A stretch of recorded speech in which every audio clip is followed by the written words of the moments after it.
Olá, mulheres. Vamos lá para mais uma leitura do livro A Guardiã do Lar. Capítulo 1. Protegendo a minha casa com perdão. Página 14. E da costela que o Senhor Deus tomou do homem, formou uma mulher e trouxe a Adão. E disse a Adão: Essa é agora osso dos meus ossos e carne da minha carne. Esta será chamada mulher, porquanto do homem foi tomado. Gênesis capítulo 2, versículo 22 e 23. Esse texto narra a maneira como Deus criou a mulher e a forma como ela foi recepcionada por seu marido Adão. O interessante dessa passagem é observar a intenção de Deus em extrair de um membro do homem aquela que formaria uma família com ele. Porque o Criador não deu continuidade ao modelo anterior de como criar o homem a partir de uma composição do pó e água. Por que mudar a fórmula? Acredito que Deus queria ensinar um princípio valioso no matrimônio, que denomino como completar diferenças. Quando Deus retira de Adão uma costela para formar sua mulher, não a formando a partir da mesma forma do homem, traz um sentido de que nós não nos casaremos com alguém como nós, ou seja, da mesma forma. Pelo contrário, casaremos com alguém que tenha uma falta na sua composição. Pois quando Deus retirou sua costela, deixou o homem com algo faltando em seu corpo. E o devolve não mais como forma de costela, mas de uma mulher. O conceito de homens perfeitos tem deixado muitas mulheres decepcionadas com o casamento. É uma ilusão projetarmos nossa expectativa de sermos completas pelo homem. Pois, de acordo com a criação de Deus, a mulher veio para completar aquilo que falta no homem, dando um conceito que a pessoa ideal para nossas vidas não virá da mesma forma que nós. Pelo contrário, virá com uma falta do tamanho da sua mulher. É a partir desse conceito que precisamos entender a identidade da mulher, que não veio para competir com o homem, pois creio que se ambos fossem da mesma forma, seriam concorrentes, mas pelo contrário, estão ligados a partir de uma falta, e isso os torna companheiros. E a maneira como Adão reconhece a identidade de Eva também sinaliza algo muito importante e que contribui muito para a formação e a afirmação da identidade da mulher. Ele diz: Essa é ossos dos meus ossos e carne da minha carne, levando em consideração que Adão nunca tinha visto uma mulher e antes de cair em um sono profundo, estava dando nomes aos animais.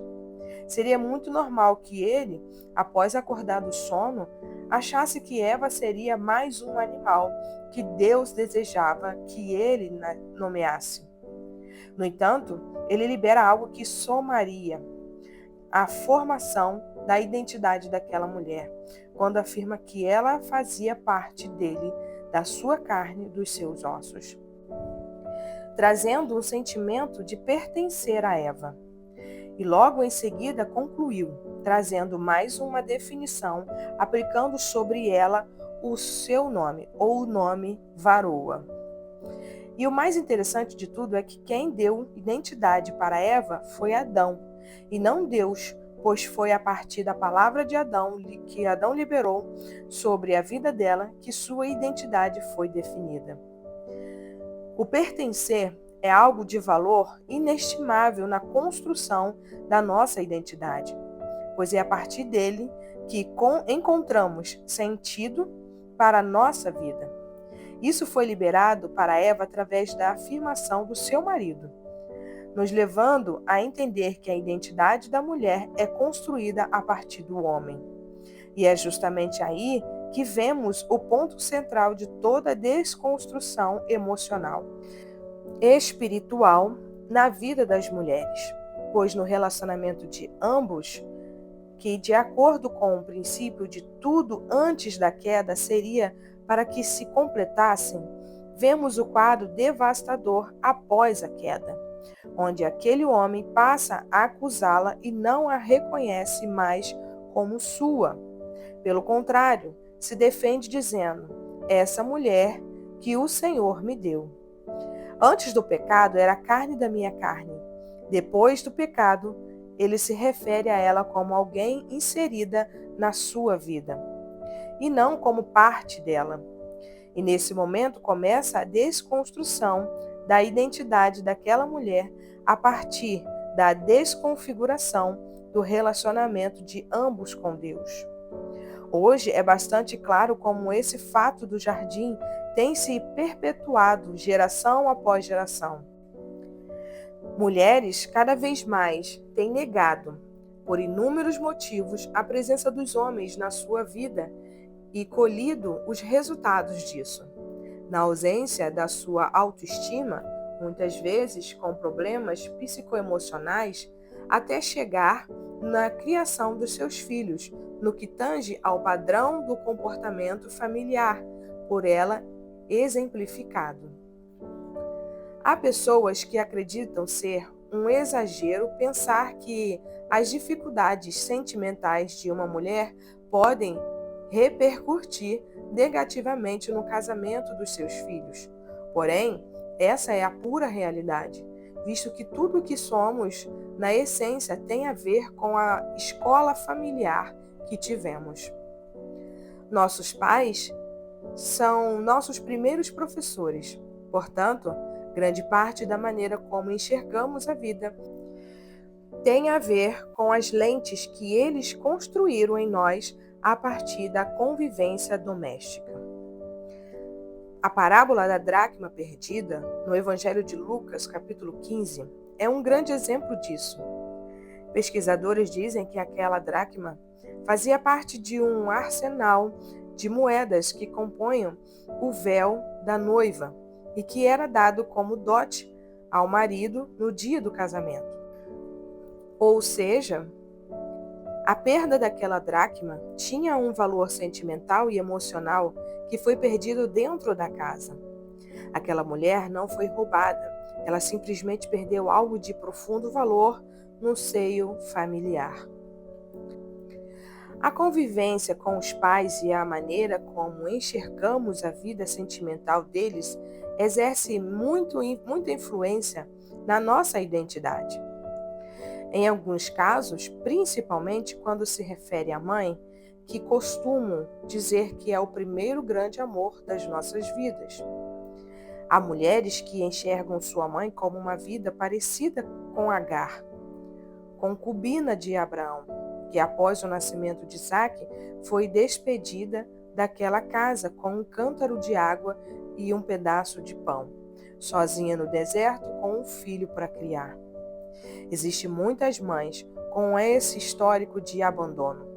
Mulheres que no desespero da solidão e sofrimento foram achando os seus poços a fim de sustentar seus filhos.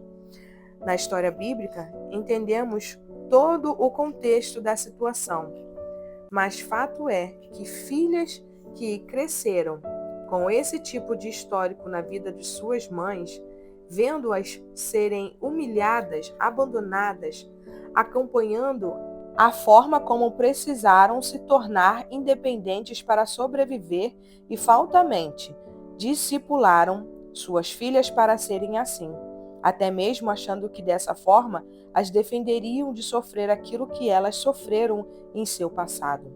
Certamente, quando se casarem, terão muita dificuldade de acreditar em seu marido, jamais aceitando até mesmo a submissão como algo protetivo, mas assim como um posicionamento extremamente perigoso, não conseguindo assim viver a redenção por trás da submissão. Essas mulheres darão continuidade ao padrão de comportamento aprendido em casa. e, infelizmente, alimentando um arquétipo de mulher solitária, que afetará diretamente o sentimento de pertencer, que tanto nos atribuiu identidade. A ausência do pai e a independência da mãe vão cooperar num comportamento autodefensivo, que transformará a mulher em alguém extremamente independente.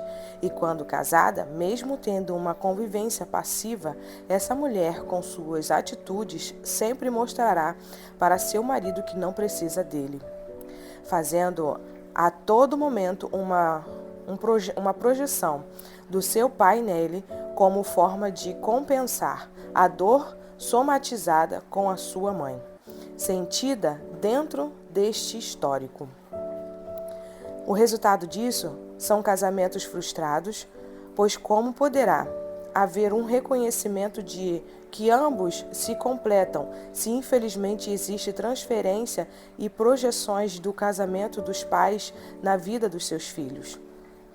Se mulheres descontam no marido as amarguras que sente pelos pais, se relacionando com eles a partir de uma projeção e não de uma construção juntos, em que um reconhece no outro o que falta em si próprio.